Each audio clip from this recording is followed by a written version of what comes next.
നല്ല ചിന്തകളേക്കാൾ ഏറെ മനുഷ്യനെ ഭരിക്കുന്നത് ചീത്ത ചിന്തകളാണ്. അതുകൊണ്ട് ആർക്കും തെറ്റുകൾ സംഭവിക്കാം. എന്നാൽ ആ തെറ്റുകൾ തിരിച്ചറിഞ്ഞ് അതിൽ പശ്ചാത്തപിക്കുകയും നല്ലതു ചെയ്യാൻ മനസ്സിനെ പരിശീലിപ്പിക്കുകയും ചെയ്യുന്നതാണ് യഥാർത്ഥ ധീരത. ചെയ്ത തെറ്റുകളെ ഓർത്തിരിക്കുന്നത് ശവശരീരത്തെ കെട്ടിപ്പിടിച്ചിരിക്കുന്നതിന് തുല്യമാണ്. തെറ്റ് ചെയ്തു പോയെന്നും അതുകൊണ്ട് പാപിയാണെന്നും ചിന്തിച്ച് ദുഃഖിച്ചിരുന്നാൽ നമ്മുടെ കഴിവുകൾ നശിക്കും. ജീവിതത്തിൽ മുന്നോട്ടുള്ള കർമ്മങ്ങൾ നിലയ്ക്കും. ദേഹത്തൊരു മുറിവുണ്ടായാൽ അതിൽ നോക്കി കരഞ്ഞിരുന്നാൽ മുറിവുണങ്ങില്ല. അതിന് ചികിത്സയാണ് ആവശ്യം. ആരെയെങ്കിലും മനഃപൂർവ്വം ഉപദ്രവിക്കുകയോ ദുഃഖിപ്പിക്കുകയോ ചെയ്തിട്ടുണ്ടെങ്കിൽ അവരോട് ക്ഷമ ചോദിക്കാനുള്ള മനസ്സുണ്ടാകണം. അവരെ ആശ്വസിപ്പിക്കാൻ ശ്രമിക്കണം. മേലിൽ നല്ല കർമ്മം മാത്രമേ ചെയ്യൂ എന്ന ദൃഢനിശ്ചയവും എടുക്കണം. ഈ മാറ്റം വ്യക്തി എന്ന നിലയിൽ നമ്മെ നന്മയിലേക്ക് നയിക്കും. ഇനി ഗുരുവചനം കേൾക്കാം. ജീവിതത്തിലെ ഏറ്റവും വലിയ പരാജയം കോപമാണ്. ഏറ്റവും വലിയ വിജയം ക്ഷമയാണ്. ദേഷ്യം വരുമ്പോൾ മനസ്സിൽ ഇരുട്ട് വ്യാപിക്കും. കരുണയ്ക്കും കൃപയ്ക്കും തടസ്സമുണ്ടാക്കുന്നത് ഇരുട്ടാണ്. ഇതിൽ നിന്ന് മോചനം നേടാൻ നമുക്ക് സാധിക്കണം.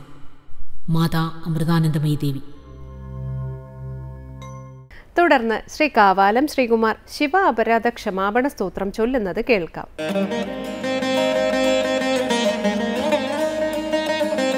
ആദൗ കർമ്മ പ്രസംഗാത് കലയതി കലുഷം മാതൃകുക്ഷൗ സ്ഥിതം മാം വിൺമൂത്രാമേധ്യമധ്യേ ക്വഥയതി നിതരാം ജാഢരോ ജാതവേദാഃ യദ്യദ്വൈ തത്ര ദുഃഖം വ്യഥയതി നിതരാം ശക്യത്തെ കേന വക്തും क्षन्तव्यो मे पराध शिव शिव शिव भोः श्रीमहादेव